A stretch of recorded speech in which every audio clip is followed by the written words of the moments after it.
अपन बात करते हैं बर्ड फ्लू के इतिहास की। तो बर्ड फ्लू का इतिहास जो है ये शुरुआत होगी इसकी 2004 और 2005। 2004 और 5 में थाईलैंड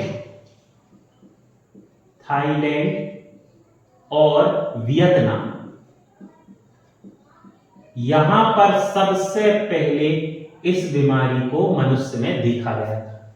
थाईलैंड और वियतनाम में सबसे पहले इसके जो पेशेंट है वो मिले थे।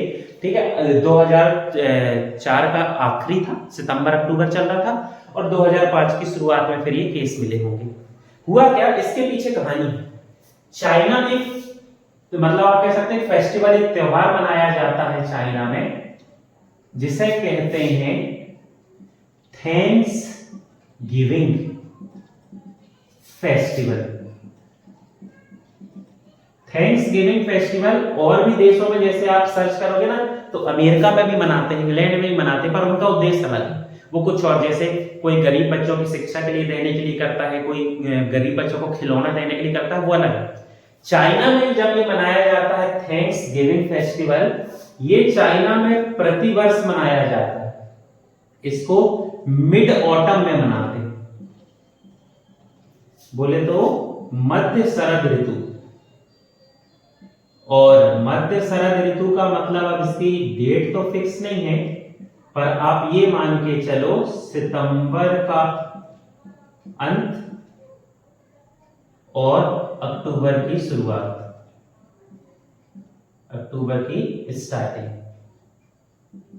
सितंबर लास्ट और अक्टूबर की शुरुआत जब होती है, उस समय ये त्योहार चाइना में मनाया जाता है। इस त्योहार को मनाने का उद्देश्य ये होता है कि चाइना वाले जो हैं ये थैंक्स करते हैं कि भैया हमें क्या मिली, फसल की पैदावार। ठीक, फसल की पैदावार हुई, उन्हें फसल मिली, तो फसल की पैदावार को प्रोत्साहन देने के लिए, ताकि हर वर्ष ऐसा ही हो, प्रोत्साहन देने के लिए ये त्योहार मनाया जाता है। त्योहार की तरह मनाते हैं हम लोग प्रॉपर इसको, है ना। कब मनाते हैं, और तो ये आप मिड ऑटम या मध्य शरद ऋतु तो समझ गए। और मध्य शरद ऋतु में एक पॉइंट याद रखना, इसको मनाया जाता है 8वें चंद्रमास के 15वें दिन। 8वें चंद्रमास के 15वें दिन मनाते हैं, है ना। 15th day of the 8th lunar month. बात वही पड़ेगी कि उस समय क्या रहता, मध्य की शरद ऋतु चलती है, मतलब सितंबर अक्टूबर का महीना चलता है। पर एक पॉइंट ये याद रखना, 8वें चंद्रमास के 15वें दिन वहां पर बकायदा छुट्टी रहती है। सब चंद्रमा को जो है उसको पूजा करते हैं, तो नहीं कह सकता मैं, वो पूजा तो गलत शब्द हो जाएगा, मतलब उनको एप्रिसिएट करते हैं, उनको एडमायर करते हैं, डिजायर करते हैं, जो जैसा समझ रहे हैं ना तुम लोग, मतलब मानते हैं उस दिन की भैया फसल आई, फसल हमें मिली, हम खा पी पाए, भगवान का शुक्रगुजार है, उसकी वजह से हुआ, उसको करने के लिए मनाते हैं। अब हुआ क्या, हर साल मना रहे हैं, इतने साल से मना रहे हैं, उसमें खाना पीना पार्टी चल रही है। गड़बड़ ये हो गया कि 2004 में जब उन्होंने मनाया, तो उस 2004 की जो थीम है, ये 2004 में जब मनाया तो 2004 की थीम उन्होंने रख दी बंदर। ठीक, थीम थी, तो उस थीम में ये मंकी जो बंदर है, बंदर को क्या कर रहे थे, प्रोत्साहन दे रहे थे, तो बंदर इन्होंने थीम रख दी। अब भैया पार्टी के बाद इनका चलता खाना पीना। अब आप जानते हो चाइना के खाना में तो आम बात है, लोग क्या क्या खा लेते हैं, तो ये सब बंदर अंदर तो आम बात है। तो वैसे सामान्यतः प्रतिवर्ष खाने में वो बंदर के रूप में बंदर का भी मांस जो है खा लेते थे। अब 2004 में जब हुआ सितंबर अक्टूबर में, तो उसकी थीम रख दी गई बंदर, मंकी। तो मंकी को ही कैसे खा ले, वो उसकी थीम है। तो क्या किया गया, इसीलिए खाने के लिए वहां पर ज्यादा से ज्यादा क्या किया गया, किसको, चिकन मंगाया गया, मुर्गी के मांस को, मुर्गे के मांस को, चिकन को मंगाया गया। अब इतनी बड़ी आबादी को उसको खिलाना तो मुश्किल था, लेकिन फिर भी वहां के पोल्ट्री फार्म की तैयारी थी, उन्होंने अच्छा खासा सब कुछ कर लिया।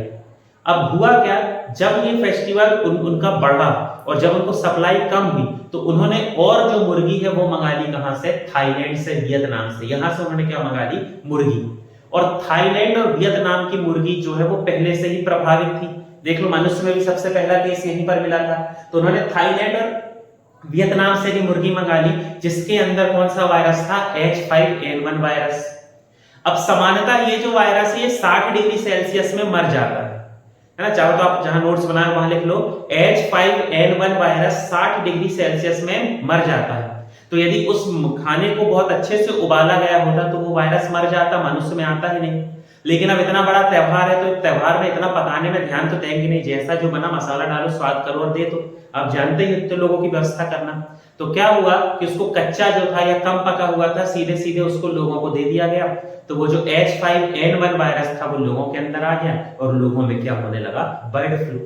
तो एक त्योहार के में थीम बंदर, तो बंदर ना खा के वो कहां शिफ्ट हो गए, मुर्गे में, और मुर्गा मुर्गी में शिफ्ट हो गए। तो उस वजह से ये बीमारी बहुत तेजी से फैल गई, कहां पर, चाइना में।